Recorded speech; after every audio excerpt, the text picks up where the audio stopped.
বৈদিক astrology divine science অর্থাৎ বৈদিক জ্যোতিষ একটি ঐশ্বরিক বিজ্ঞান। এই অনুষ্ঠানে আপনাদের সকলকে জানাচ্ছি অনেক অনেক স্বাগত। আপনারা জানেন যে প্রতি মঙ্গলবার ঠিক 3:30 এই চ্যানেলে এই অনুষ্ঠান প্রচারিত হয় এবং এই অনুষ্ঠান আপনাদের অত্যন্ত ভালো লাগার অনুষ্ঠান হয়ে উঠেছে। তার কারণ এই অনুষ্ঠানে যাকে আমরা পাচ্ছি তিনি 25 বছর ধরে রীতিমতন অ্যাস্ট্রোলজি নিয়ে গবেষণা করছেন। আর এই যে আমি বললাম বৈদিক অ্যাস্ট্রোলজি আর ডিভাইন সায়েন্স, এই ব্যাপারটি তিনি কিন্তু এই অনুষ্ঠানের ভিতর দিয়ে ধাপে ধাপে ধাপে ধাপে আমাদের বুঝিয়ে দিচ্ছেন এবং আমরা বুঝতেই পাচ্ছি যে বৈদিক জ্যোতিষ একটি ঐশ্বরিক মানে একদম ঐশ্বরিক বিজ্ঞান, এটা কিন্তু আমরা বুঝতে পারছি এই অনুষ্ঠানের ভিতর দিয়ে। প্রতি মঙ্গলবার দিনকে আপনারা কিন্তু একটু রাশিফল শুনতে পান। সাপ্তাহিক রাশিফল আমাদের প্রত্যেকেরই জানবার ভীষণ ইচ্ছা থাকে, তো আমরা কিন্তু শুনতে পাই, মানে ওনার কাছ থেকে জানতে পারি সাপ্তাহিক রাশিফল। কিন্তু আমি যেটা বলবো সেটা হচ্ছে যে এই অনুষ্ঠান আপনারা সব সময় খুব ভালোভাবে দেখবেন, তার কারণ এই অনুষ্ঠানের ভিতর দিয়ে যেটা আপনারা পাবেন সেটা কিন্তু আপনাদের আগামী দিনের চলার পথের পাথেয় হয়ে থাকবে। তার কারণ এই অনুষ্ঠানে যাকে আমরা পাচ্ছি তিনি 25 বছর ধরে রীতিমতন অ্যাস্ট্রোলজি নিয়ে গবেষণা করছেন এবং তিনি নারী জ্যোতিষ বা চন্দ্রকলা নারীর উপর তার জ্ঞান কিন্তু অসাধারণ, অর্থাৎ অপরিসীম জ্ঞানের অধিকারী এই ব্যক্তি। তাছাড়া পরাশরীয় পদ্ধতিতে তিনি ত্রিস্তর পদ্ধতিতে বিচারটি করে থাকেন এবং তার যে বিচারটি সেটা সবসময় সূক্ষ্ম বিচার হয়, উপর উপর বিচার কখনোই নয়। 2-3 মিনিটের বিচারে তিনি বিশ্বাসী নন। তিনি জন্মছক, বর্গছক, গোচর বিচার, বর্ষফল এবং হোরারির মাধ্যমে বিচার তো অবশ্যই করেন এবং বিচারের মাধ্যমে আপনাদের যে শুভ অশুভ ফলগুলো উনি সুন্দর করে বুঝিয়ে দেন এবং সিদ্ধান্তে উপনীত হয়ে তারপরেই তিনি কিন্তু রেমেডি দেন আপনাদের। আর ঠিক এইভাবেই উনি প্রত্যেকটি মানুষের ভালো করে আসছেন বহু বছর ধরে। আর একটি কথা অবশ্যই আপনাদের বলবো যে অসময়ে প্রকৃত বন্ধু হিসাবে এবং প্রপার গাইড লাইনার হিসাবে অবশ্যই আমরা ওনাকে পেয়ে যাচ্ছি বহু বছর ধরে এবং আগামী দিনেও কিন্তু আমরা পেয়ে যাব। উপস্থিত রয়েছেন আমাদের মধ্যে জ্যোতিষ আচার্য বাকসিদ্ধ পণ্ডিত শ্রী দেবাশিস বন্দ্যোপাধ্যায়, যিনি জ্যোতিষ এবং বাস্তু উপদেষ্টা। আমাদের সকলের তরফ থেকে ওনাকে আমরা জানাচ্ছি অনেক অনেক স্বাগত এবং নমস্কার। আজকে আমরা শুরু করি, আমরা রাশিফল দিয়ে শুরু করি কারণ সময় কম। একেবারেই তাই, কারণ দর্শক বন্ধুরা অপেক্ষা করে রয়েছেন রাশিফল শোনার জন্য। সংক্ষেপে আমি রাশিফলগুলো বলে যাই, তারপর আমরা একটু নক্ষত্র নিয়ে কথাবার্তা বলবো। একদম। মেষ রাশি, এই সপ্তাহে ভ্রমণ আর ধনপ্রাপ্তির সম্ভাবনা আছে। বৃষ রাশি, শরীর স্বাস্থ্য নিয়ে একটু প্রবলেম থাকতে পারে এবং খরচের একটু সম্ভাবনা থাকবে। মিথুন রাশি, সন্তানের পড়াশোনায় অমনোযোগ একটু হওয়ার সম্ভাবনা আছে। গৃহে কিন্তু তা বলে একটা আনন্দের অনুষ্ঠান হওয়ারও সম্ভাবনা থাকবে। বৃষ রাশি না, এটা হচ্ছে মিথুন রাশি। মিথুন রাশি। হ্যাঁ, কর্কট রাশি, জীবনে কিন্তু নতুন প্রেম আসার সম্ভাবনা আছে। আচ্ছা। হ্যাঁ, গৃহের পরিবর্তনেরও সম্ভাবনা আছে। আচ্ছা। সিংহ রাশি, সিংহ রাশি, সন্তানের শরীর স্বাস্থ্য নিয়ে একটুখানি চিন্তার ব্যাপার, একটু লক্ষ্য রাখতে হবে। হ্যাঁ, কিন্তু এই সপ্তাহে ঋণ না করা উচিত। আচ্ছা। কন্যা রাশি, কোনো শুভ সংবাদ আসতে পারে। স্বামীকে নিয়ে কিন্তু একটু দুশ্চিন্তা। আচ্ছা। তুলা রাশি, সন্তানকে নিয়ে চিন্তা, কর্মে শুভ পরিবর্তনের সম্ভাবনা। বৃশ্চিক রাশি, সন্তানের বাইরে যাওয়ার সম্ভাবনা প্রচুর। হ্যাঁ, বিবাহের যোগেরও সম্ভাবনা প্রচুর। ধনু রাশি, জীবনযাত্রার মানের উন্নতি হবে, অর্থপ্রাপ্তির সম্ভাবনা থাকবে। মকর রাশি, বিবাহিত জীবনে নিয়ে একটু সমস্যা আছে, গৃহে একটু অশান্তির সম্ভাবনা থাকবে। আচ্ছা। কুম্ভ রাশি, গৃহে শুভ অনুষ্ঠানের সম্ভাবনা থাকবে, কর্মে কিন্তু একটু সত্যতার সম্ভাবনা থাকবে। মীন রাশি, ভাই বা বোনের উন্নতি যোগ আর বাইরে নিজের চাকরির সম্ভাবনা প্রচুর থাকবে। আচ্ছা, এটা আমরা কিন্তু খুব সংক্ষেপে শুনলাম আমাদের সাপ্তাহিক যে রাশিফল সেটি। তার কারণ হচ্ছে আগের দিন আমরা নক্ষত্র নিয়ে আলোচনা করতে চেষ্টা করেছিলাম কিন্তু আমাদের সময় অভাবে সেটি আর হয়নি। নক্ষত্র আমাদের জীবনে কতটা জায়গা জুড়ে রয়েছে সেটা উনি আমাদের বুঝিয়ে দেবেন। আর আমরা জানি 27টা নক্ষত্রের মধ্যে প্রথম নক্ষত্র হচ্ছে অশ্বিনী নক্ষত্র। তো আজকে আমরা অশ্বিনী নক্ষত্র নিয়ে আলোচনা করব। কিন্তু তার আগে আমি একটু দর্শক বন্ধুদের বলে দিই যে বুকিং নাম্বার দেখুন রেড বক্সের মধ্যে আমাদের নিচে ডিসপ্লে হচ্ছে, এই নাম্বারে বুকিং চলছে। অবশ্যই আপনারা ওনার কাছে এসে বুকিং করতেই পারেন, মানে ওনার কাছে আসবার জন্য। বুকিং নাম্বার হচ্ছে 7998040396, 7998040396। ওনার চেম্বার গুলো একটু বলে দিই। গড়িয়াহাটে ওনাকে পাচ্ছেন, বালিতে পাচ্ছেন এবং মায়াপুরে পাচ্ছেন। এই প্রত্যেকটি জায়গা ঠিক কোথায় পাচ্ছেন, কখন পাচ্ছেন সেটা জানবার জন্য আপনারা অবশ্যই একটু ফোন করে জেনে নেবেন। আর একটা কথা অবশ্যই বলতে হবে যে ওনার কাছে যারা আসছেন তারা কিন্তু একদম সেই সুফলটি পাচ্ছেন। অর্থাৎ যেটি মানে মানুষ যখন আসে একজন জ্যোতিষীর কাছে তখন তো নিশ্চয়ই একটা সমস্যা নিয়ে আসে এবং সেই সমস্যা তাকে কিন্তু একেবারে বিভ্রান্ত করে ফেলে, সেই সমস্যা তাকে একেবারে কোণঠাসা করে ফেলে, সে ক্লান্ত অবসন্ন হয়ে পড়ে। ওনার কাছে আসলে হাসি মুখে আপনারা কিন্তু বাড়ি ফিরতে পারবেন, এইটুকু বলতে পারি। আচ্ছা ঠিক আছে, নক্ষত্র নিয়ে আজকে শুরু করি। আমরা আগের দিনে অশ্বিনী নক্ষত্রের কিছুটা শুরু করেছিলাম, তো আমরা আজকে অশ্বিনী নক্ষত্রে দেখি যে 8 আর 12 লর্ড যদি অশ্বিনী নক্ষত্র পায়, আচ্ছা তাহলে সেখানে কি হতে পারে। সেখানে কি হতে পারে, একটা খুব ডিপ সেক্সুয়াল কাম লাভ অ্যাফেয়ার্স তৈরি হতে পারে। আচ্ছা। এবং সেটা কখন হতে পারে, যখন সে ট্রাভেল করছে।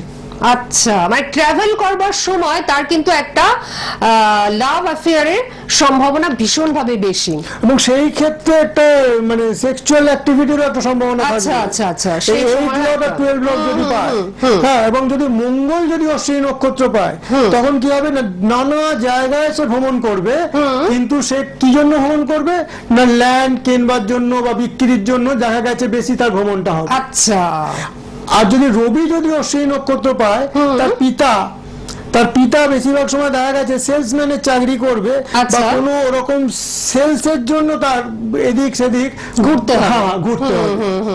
এবং বুধের জন্য, বুধও দেখা গেছে যে কমিউনিকেশন করার জন্য এদিক সেদিক ঘোরার একটা প্রবণতা থাকবে। আচ্ছা আচ্ছা, মানে যোগাযোগের জন্য তাকে এদিক সেদিক ঘুরতে হবে যদি বুধ থাকে পাওয়া যায়। এবার আমরা একটা চার্টের মাধ্যমে একটা জিনিস অ্যানালিসিস করব, সেটা হচ্ছে যদি 8 লর্ড আর 12 লর্ড যদি অশ্বিনী নক্ষত্র পায়।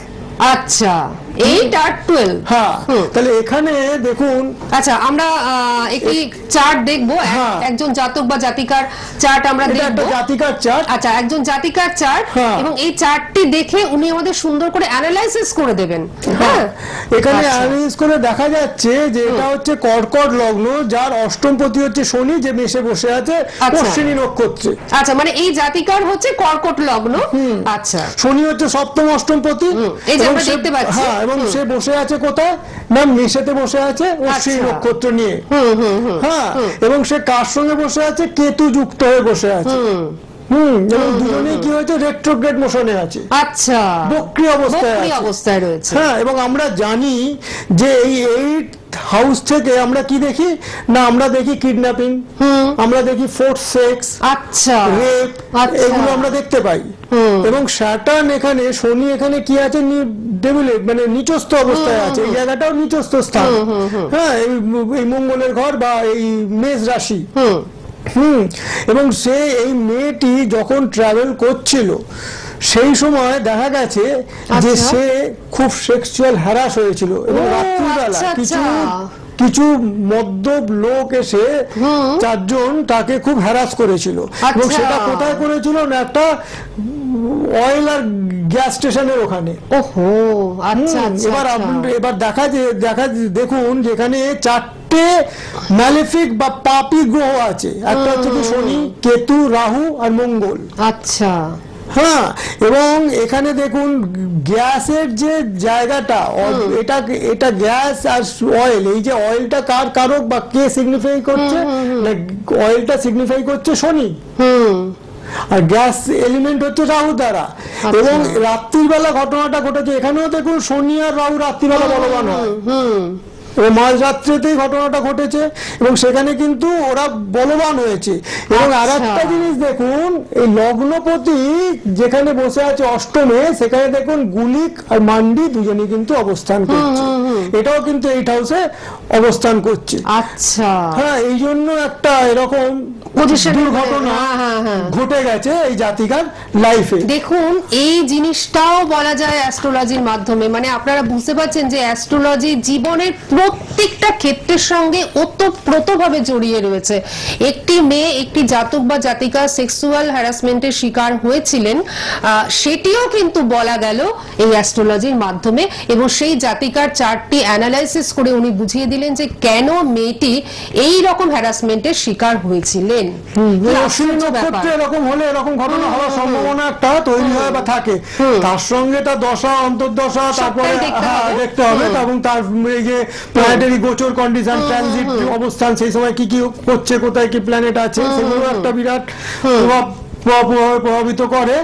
সবকিছু মিলিয়েই ঘটনাটা ঘটেছে। তার মানে আপনারা মানে ভাবুন যে অ্যাস্ট্রোলজি মানে কতটা আমাদের জীবনের সঙ্গে ওতপ্রোতভাবে জড়িত। আমি যেটি বলছিলাম, প্রত্যেকটি মানুষকে নিজের জন্মছক সূক্ষ্মভাবে বিশ্লেষণ করাটা ভীষণভাবে জরুরি। এই অনুষ্ঠানের ভিতর দিয়ে কিন্তু এই কথাটি বারবার উঠে আসছে।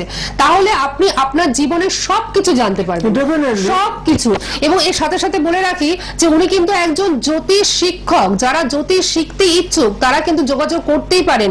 যে নাম্বারটি টিভি স্ক্রিনে যাচ্ছে, এই নাম্বারে আপনারা ওনার কাছে আসবার জন্য বুকিং করতে পারেন। এবং যদি জ্যোতিষ শিখতে চান সেক্ষেত্রেও কিন্তু এই নাম্বারে যোগাযোগ করবেন 7998040396 7998040396। ওনাকে কোথায় পাচ্ছেন? গড়িয়াহাটে পাচ্ছেন, বালিতে পাচ্ছেন এবং মায়াপুরে পাচ্ছেন।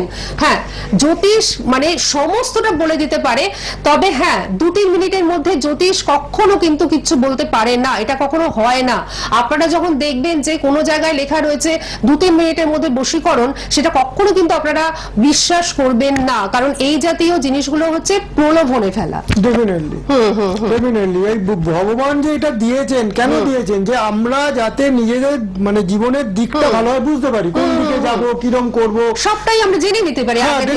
আগে থেকে আমরা জানলে ভগবান সবসময় আমাদের উপকার করার চেষ্টা করি। আচ্ছা, আপনাকে আমি একটা কথা জিজ্ঞেস করি যে একজন জাতক বা জাতিকা ঠিক কোন বয়স থেকে নিজের জন্মছকটি জানা দরকার? মানে কোন বয়সে তারা আসবেন, মানে এমন প্রপার সময়টা আমি একটু জানতে চাইছি। দেখুন, ছোটবেলা থেকেই একটা জন্মছক এবং তার যে বিচার, সেটা একটা তার বাবা মার করিয়ে নেওয়া উচিত। তার কারণ হচ্ছে তার পড়াশোনা লাইফটা তো ছোটবেলা থেকেই শুরু হচ্ছে। কাজে যখন সে পড়াশোনা করতে ঢুকবে, তার কোন লাইনে যেতে পারবে বা কোনখানে, ধরুন একটা আমি এটাও দেখেছি এবং আমি এক্সপিরিয়েন্স থেকে বলছি যে সে যখন সে বাংলা মিডিয়াম স্কুলে পড়ছে, তার যদি বাংলা মিডিয়াম স্কুলে না পড়ে যদি তাকে জেনে যেত কোনো জ্যোতিষীর থেকে যে তার ইংলিশ মিডিয়াম স্কুলে পড়লে ভালো হবে, আচ্ছা, তার মানে অনেক বেশি হতো।